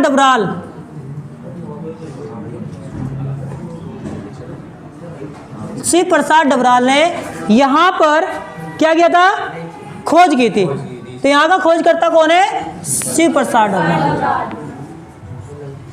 उसके बाद यहीं से HNBGU यानी हेमवती नंदन बहुगुणा गढ़वाल यूनिवर्सिटी, इसने यहाँ पर खोज की थी सन 2002 में। सन 2002 में यहाँ पे खोज की थी इसने, और यहाँ से इसे क्या मिला था? 5.2 किलोग्राम का सोने का मुकुट। सोने का मुकुट मिला था। और क्या मिला था यहाँ से भाई, तो यहाँ से हजारों वर्ष पुराना नरकंकाल मिला था, हजारों वर्ष पुराना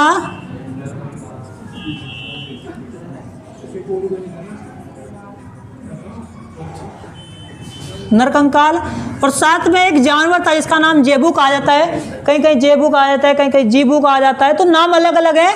तो जेबू का जो नरकंकाल है, जेबू का कंकाल भी कहाँ से प्राप्त हुआ है, एक जानवर है ये लंबी गर्दन वाला। तो जानवर, इस जानवर के कंकाल मिला है कहाँ से, मलारी गांव से। और इसकी खोज कब हुई थी, तो 1983 में ये खोजा गया था, 1983 में खोजा गया था ये कंकाल का चित्र। ठीक है, जो कंकाल है, चित्र क्या, कंकाल जो है 1983 में मिला था यहाँ पर। और एक क्वेश्चन ये आता है कि मलारी गांव कौन सी घाटी के समान है, तो ये है स्वात घाटी के समान। यानी कि जब पाकिस्तान में स्वात घाटी है, जिस प्रकार से चित्र वहाँ से प्राप्त हुए हैं, इसी प्रकार से यहाँ से भी चित्र प्राप्त हुए हैं। तो यहाँ के बर्तन,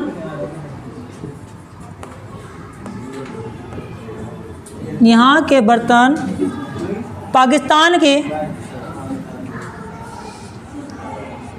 स्वात घाटी से या स्वात घाटी के समान है। ये कहाँ का भाई, आपका मलारी गांव। और यहाँ से जो शव हैं उन शवों को कैसे दफनाया गया है, उनके जो घुटने हैं उन्हें मोड़कर उसमें दफनाया जाता था। तो याद रखना, शवों को या शवों के घुटने मोड़कर बैठाया जाता था। ये किस लिए बैठाया जाता होगा, जिससे ये थके ना भाई, ये आराम से बैठ जाए इस प्रकार से। कहीं पता चला पड़ा था ये उठ के भाग लिया, अब इसमें हिमांशु कोई आया मिलने से, तो हिमांशु देखते ही इसके साथ हो लिया, तो इसलिए उसके घुटने मोड़ देते थे जिससे वो ज़्यादा जल्दी ना उठ पाए। ये एक मजाक की बात है, ये नहीं पता होगा कि इसने क्यों मोड़ते थे। बात समझ में आई, नहीं आई, ठीक है। उसके बाद आपका जो ये आदि ऐतिहासिक काल होता है ये भी खत्म होता है हमारा। और आगे बात करते हैं हम ऐतिहासिक, क्या बात करेंगे, ऐतिहासिक। तो ऐतिहासिक के बारे में बात करते हैं अभी, ठीक है भाई।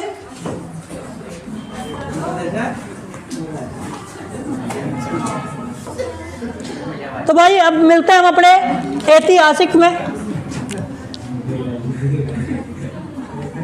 ऐतिहासिक में हमने जो बात की थी वो ये बात थी कि जो हमारे अभिलेख है वहाँ से जानकारी मिली है ऐतिहासिक की। तो पहला जो अभिलेख है वो हम बात करेंगे कालसी शिलालेख।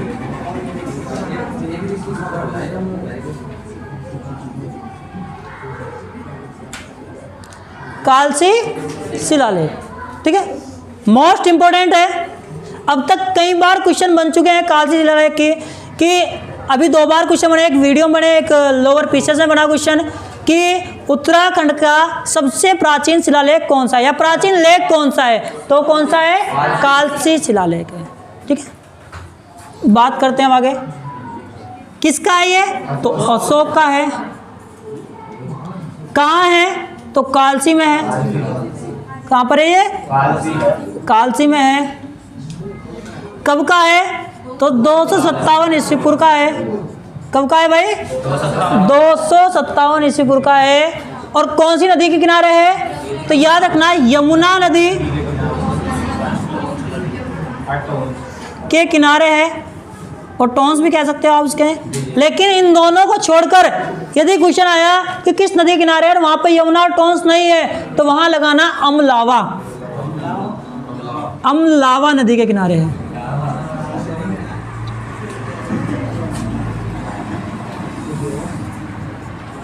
कौन सी नदी किनारे भाई, ये अमलावा नदी के किनारे है।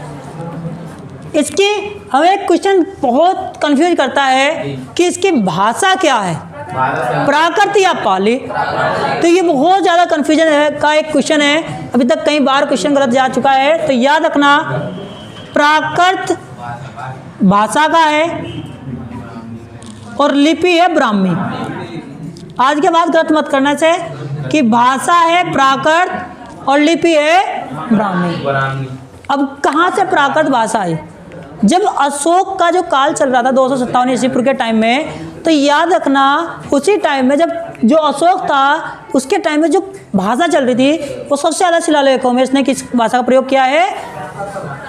प्राकृत भाषा का प्रयोग किया।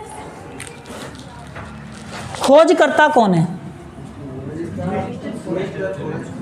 तो खोज करता है 1860 में खोज हुई इसकी फॉरेस्ट ने, या फॉरेस्ट ने, जो भी है, जॉन फॉरेट ने इसकी खोज की। और यदि हम बात करें कि अशोक के शिलालेख की खोज किसने की, तो पैंथरी जो भी है हमें अलग पढ़ते हैं, फ्रंटियर वो अलग है, लेकिन हमने इस बात की कालसी शिलालेख की खोज किसने की, तो कालसी शिलालेख की खोज करने वाला व्यक्ति है जॉन फॉरेट। लेकिन पढ़ा किसने से? तो पढ़ा है 1837 में जेम्स पिरसेप ने। जेम्स पिरसेप ने पढ़ा है। लिखा क्या गया है इसमें? तो इसमें लिखा गया है कि मैंने अपने राज्य के लिए या पशुओं के लिए चिकित्सा की सुविधा कर दी है, तो सभी राज्य वाले निवासी जो हैं वो शांतिपूर्वक यहाँ पर रहें। यह उल्लेख था किसमें? कालसी शिलालेख में। और यहाँ पर जो लोग हैं उन लोगों के लिए क्या प्रयोग किया गया है? पुलिंद। किस शब्द का प्रयोग हुआ? पुलिंद। और क्षेत्र के लिए प्रयोग हुआ है अपरांत का। क्षेत्र क्या है? अपरांत क्षेत्र का प्रयोग हुआ है। और अब एक क्वेश्चन बनेगा इंपॉर्टेंट कि जो कालसी शिलालेख है वो अशोक का कौन से नंबर का शिलालेख है? भाई 14 शिलालेख हुए हैं इसके। कितने शिलालेख हुए हैं? 14। 13 में किसका उल्लेख है? आप सभी को पता है कलिंग विजय का उल्लेख है, तो 13वां तो है नहीं, तो 7 अभिलेख हैं। 7 क्या है? वो स्तंभ लेख हैं, जबकि क्या है? शिलालेख है। तो याद रखना 14वां शिलालेख है। कौन सा शिलालेख है भाई? ये 14 शिलालेख है। क्योंकि आपने एक चीज जरूर पढ़ी होगी कि कोई से एक शिलालेख में यानी 14 शिलालेख में एक बात लिखी गई है कि मैंने सभी निवासियों के लिए व्यवस्था कर दी है, चिकित्सा की व्यवस्था कर दी है, और सभी निवासी शांतिपूर्वक रहे। और यही उल्लेख किसमें है? कालसी में। तो कौन सा शिलालेख हुआ? ये 14वां शिलालेख हुआ। ये क्वेश्चन बहुत इंपॉर्टेंट है, अभी तक हमने कहीं पढ़ा भी नहीं और कहीं अभी तक पेपर में नहीं देखा है।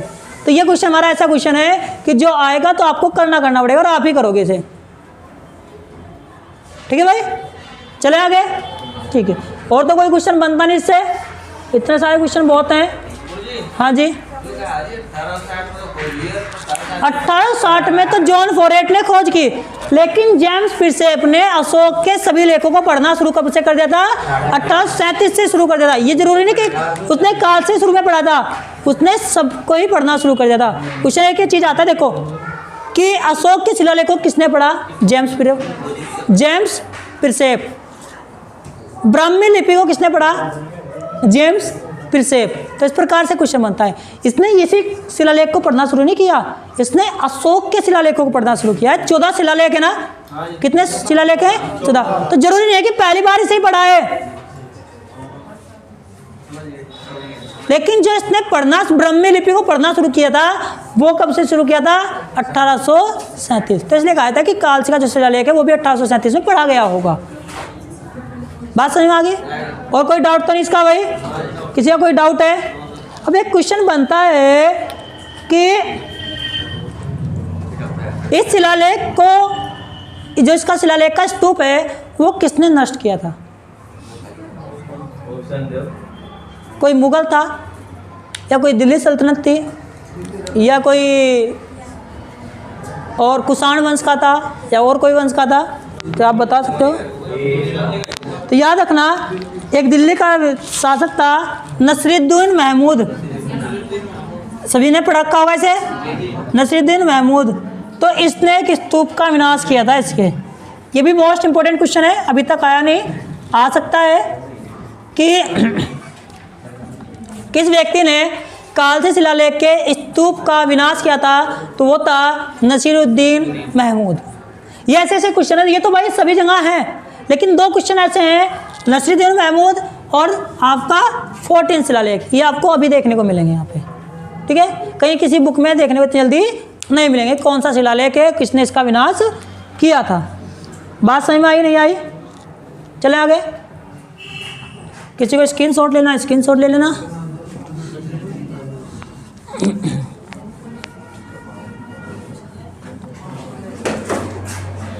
कालसी शिलालेख के बाद आता है बाढ़ वाला अभिलेख या बाड़ा हाट का शिलालेख। बाढ़ वाला अभिलेख, तो यहाँ से याद रखना है कि यहाँ से क्या मिला है, तो राजकुमार है सीलवर्मन। कौन? सीलवर्मन के राजसूय यज्ञ, कौन से? राजसूय यज्ञ की जानकारी मिलती है किससे? बाढ़ वाला अभिलेख से। और कहाँ पड़ता है ये भी कालसी में ही पड़ता है। कहाँ पड़ता है ये? कालसी शिलालेख, कालसी के आसपास ही पड़ता है। जहाँ कालसी शिलालेख है उसके आसपास पड़ता है आपका बाढ़ वाला अभिलेख। उसके बाद बात करते हैं राजकुमारी ईश्वरा का लेख।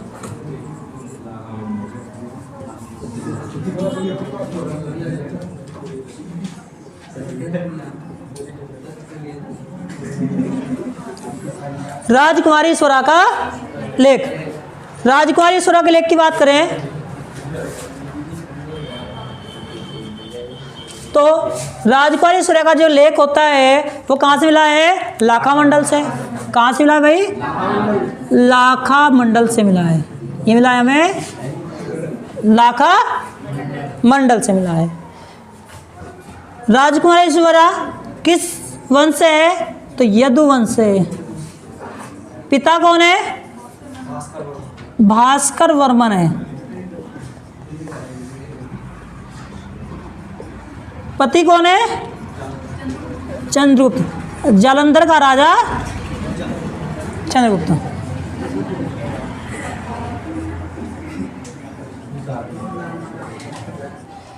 और यहीं पर राजकुमारी ईश्वरा ने एक मंदिर बनवाया था जिसका नाम है लाक्षेश्वर मंदिर, यानी शिव भगवान का मंदिर बनवाया था। तो यहीं पर इसने एक मंदिर बनवाया जिसका नाम है लाक्षेश्वर मंदिर। क्या नाम भाई? लाक्षेश्वर मंदिर। बात समझ में आई कि कौन सा मंदिर है? लाक्षेश्वर मंदिर है।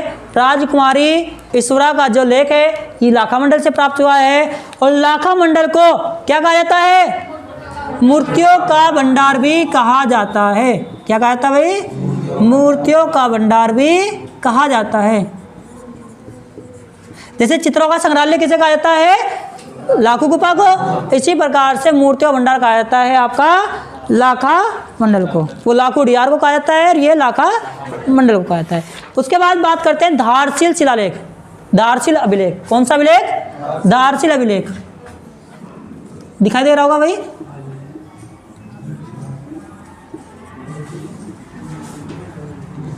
तो धारशिल अभिलेख, जो धारशिल अभिलेख है ये किसका है? तो ये पंवार वंश का है। किसका है? पंवार वंश का। क्वेश्चन आएगा पंवार वंश का या गढ़वाल वंश का सबसे प्राचीनतम अभिलेख कौन सा है? तो अब आपका धारशिल अभिलेख है। कहाँ से प्राप्त हुआ है? तो ऊखीमठ से प्राप्त हुआ है। कहाँ से? ऊखीमठ से प्राप्त हुआ है। और किसका है? तो ये अनंतपाल सेकंड का है। ठीक है भाई, इतना याद रहेगा। धारशिल अभिलेख पंवार वंश का है, सबसे पुराना है, ऊखीमठ से प्राप्त हुआ है। और राजा कौन है इस टाइम? अनंतपाल सेकंड। ठीक है। नेक्स्ट है पांडुकेश्वर लेख। कौन सा? पांडुकेश्वर लेख।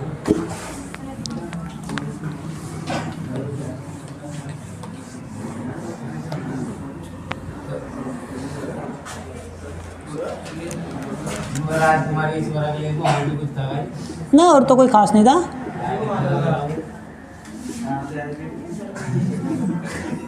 पांडुकेश्वर लेख, पांडुकेश्वर लेख की बात करें तो याद रखना जो प्राप्त हुआ है ये 4 ताम्रपत्र थे इसके। कितने? 4। 4 में से 2 तो ललित सुरदेव के, कार्तिकेय वंश का राजा है, ललित सूर्यदेव के,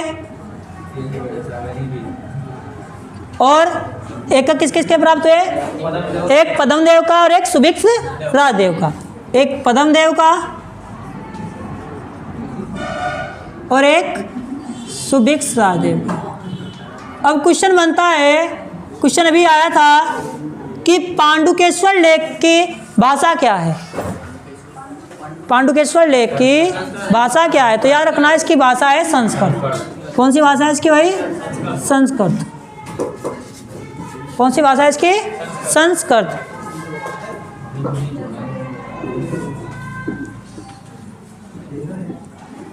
इसकी भाषा है संस्कृत। पांडुकेश्वर लेख की भाषा है आपकी संस्कृत। उसके बाद एक नया विलेख आता है इसके बाद, जो बागेश्वर शिलालेख है, ये भी कार्तिकेयपुर का है, बागेश्वर शिलालेख या बागेश्वर अभिलेख की बात कर सकते हैं। तो ये है राजा भूदेव का। किसका भाई? ये राजा भूदेव का लेख है, जो बागेश्वर लेख है।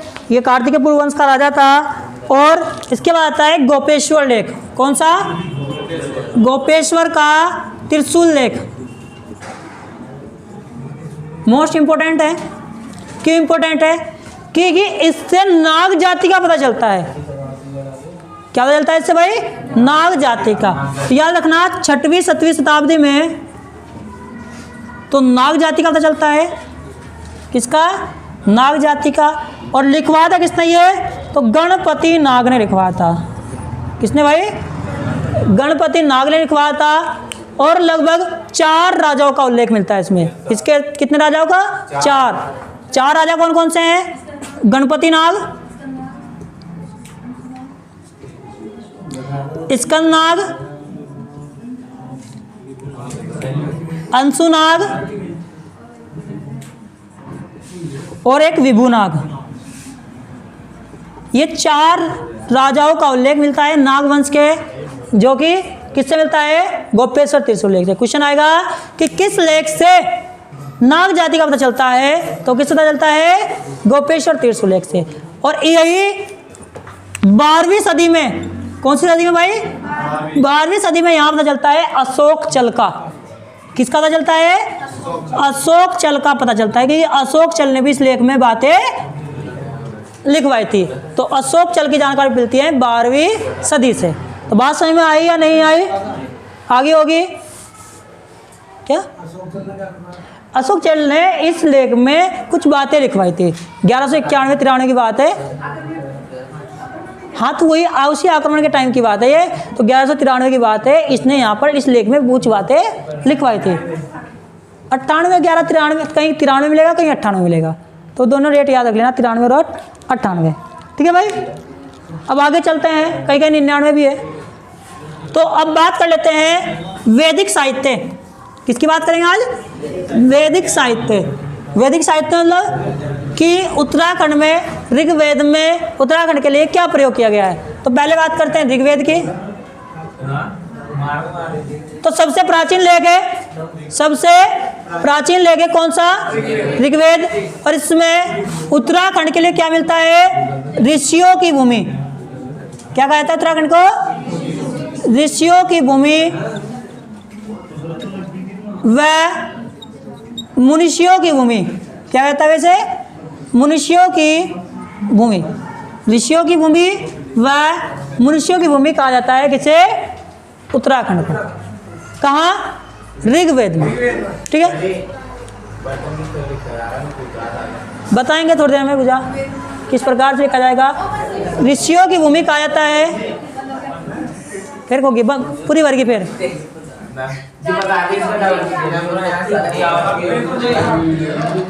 भाई ये पहले तो बताओ तुम्हें दिक्कत क्या हो रही है? तुम 2 प्राणी को मुझे समझ में नहीं आ रहा, एक तो आकाश को और एक अवनीश को। तो आवाज क्यों आ रही है? जब मैं कुछ काम कर रहा हूँ तो थोड़े से उससे बाद में तो कर सको ना क्वेश्चन। लगा तो एक बर्तन जैसे ढोते फिर रहे हैं।